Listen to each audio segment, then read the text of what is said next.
ê luôn nữa tôi xài là sao nhá sẽ xài chế tôi xài nó tọt của nó luôn rồi sao tôi xài nó nhá cái chế rồi để xí sao chế á cho nó rồi su sala chúng ta nó đi nhá phụ cho nó tải rồi thì nó phụ nhá nữa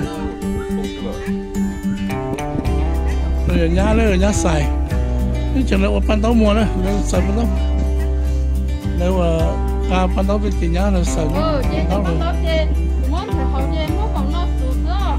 nên chúng mình thấy nó nhá thì sụp đó thì nó muốn là lúa rau nó thì muốn là thích thái là sụp sạch là giờ anh không nữa đi mấy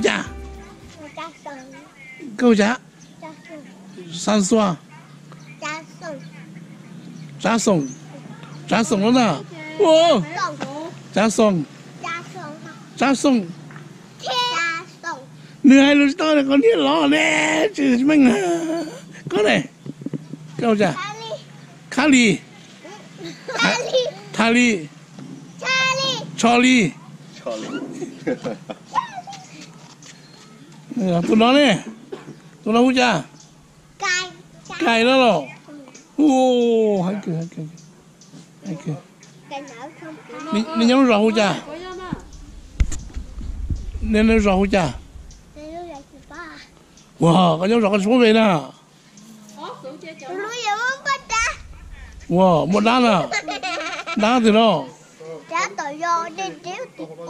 đó ô mày chính chơi đá luôn không chơi đá chơi đó giờ mong tới chờ chiều xí nó nè bây giờ con sẽ mong gì muốn ya tụi nó nè con mong gì nè muốn ya mong gì đó ô bao lại rồi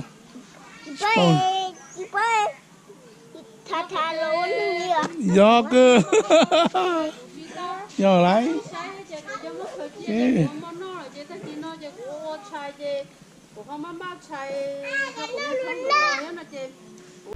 cái tại sao là sao tôi xài đấy nhá cái chế đó chế nhá su bên nào mà tôi xài đấy nhá su tàu nó lò gì nhá tôi qua là chế sau là bỏ cho nó khó nữa khó xử đó tôi lò theo có sao theo thì xóa rốt xóa ô còn chế đó sẽ khá sắp này nó nhá tôi được khai vỏ rồi tôi xài nó ok sẽ khá sắp này đó nó với nó sẽ chả có nó yên mà khá sắp này khó nào hai thì đây bây giờ chúng sẽ nó cháu mà alloy nữa rồi xứ này dùng hôm nay nữa nó là tí hơi vô chéo cá chập rồi hay nhá xài cá là cho tôi xài cái nhá cái chế nhưng mà xuống nó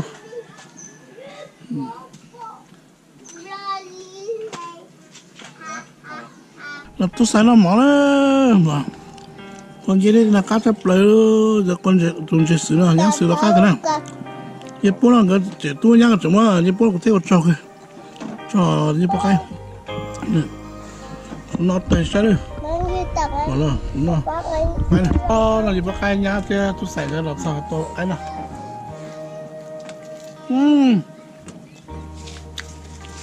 giờ tôi cái của ông em bác kìa cái khai hay này chưa cái một cá chép này cái lát good good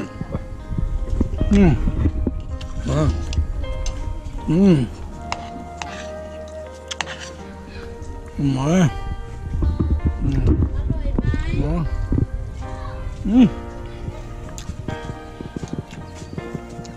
cá này kìa giờ cấp năm mới ra dạ muốn đi bồn nó là bồn làm tôi không tao nó mỏ Ngon. Tên nuôi cái mùng nún chơi nào qua nè, thì có chút bắt chân nún chơi.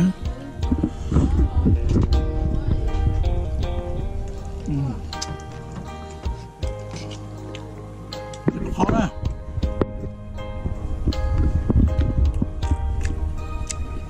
Nên muốn đi nún chơi thôi. Ok. Lo. Cái thay nó tôi không thay nún chơi được, hay chưa? Cũng xong rồi đó chị nó. Ngon. Cái đầu tàu. Cái đầu tàu vậy. Chuẩn bị. Tôi yên. Yên. Bây giờ là Yên mua nó chỉ là dùng sợi chuột cái tàu.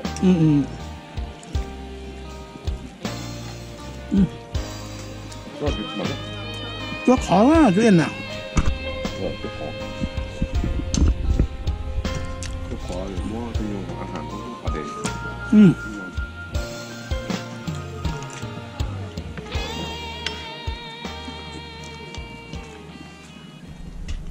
Các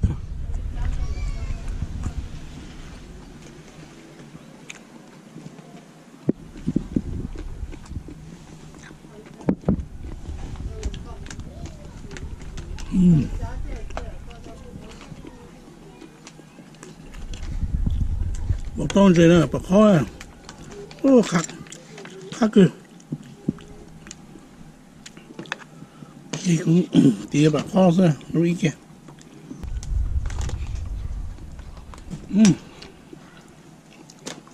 Cá.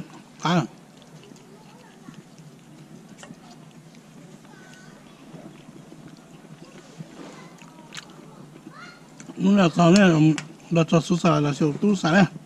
Cái nhang kìa. Ngon nào.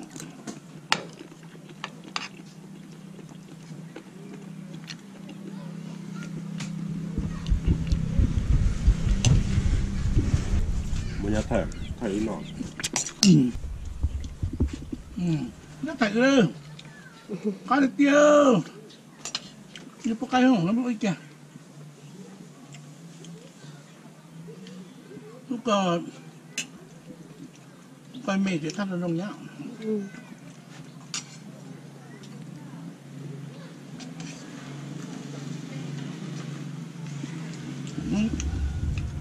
Mày phải luôn cho xài thay, nếu có.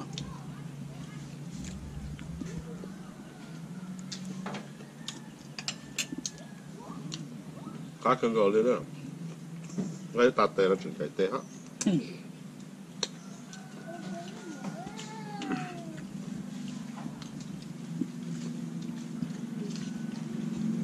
Hay luôn nhá. Giờ cũng là Phật phần hết. Mà chuẩn đi. Trời. Nhắc là đấy, gắt chuyển. Để thay được liệu. Thay đi bây giờ. Nước một cái nhiều chất cũng thế. Đấy kìa. Nhớ đó chứ. Vì nó ăn chế. Chế nó ngủ vậy. Tôi ý của bỏ ở làเขาจะดูรอดรอดนุ่งกับปลาท่องโก Chế yếu hấp tổ là không sao là. ธรรมชาติ Ồ. Chỉ có chế thầm mất sao. Chỉ có chế yếu. Rồi nó chịu trả. Bây giờ. Một chân chế này nó dùng chế châu. Đến nhá. Đến nhá để lo chế cho nó tốt. Đến qua chế này sau rồi nó còn nọ. Dạ.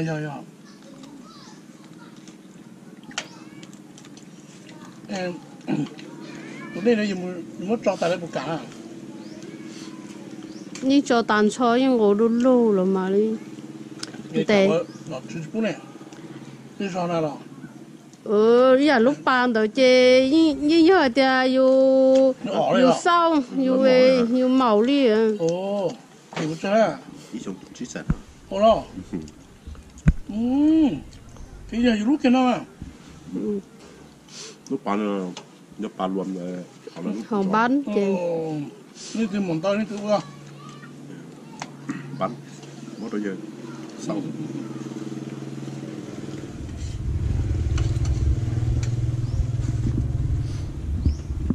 nhớ thì có chuyện thật tay cái miếng sụp đó không cái miếng này ngon ê nó cay tài ơi vâng nó to nó cay đúng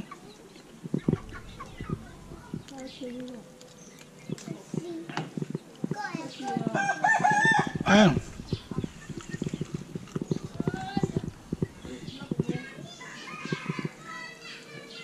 không to cay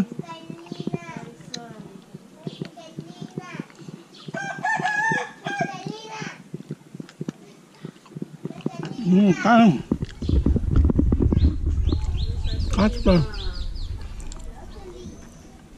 nó cứ yên yên yên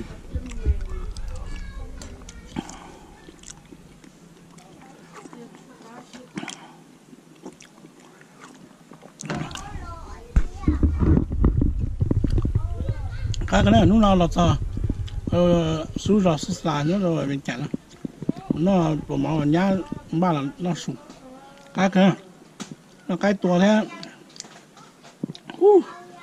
nó sử dụng chế bạc khó thế nó của đâu yên chứ còn gì ai đó còn gì style nhá đâu nó style tao khó chuyện rồi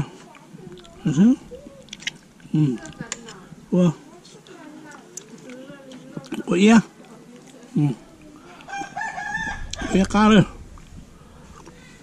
của yên nó này này hậu chỉ cá chỉ này hậu tăng lại yên là sao vậy đi qua cái cái đi qua nó tự tải cái là nó là gì cái phải là cho nó đua cái cho plá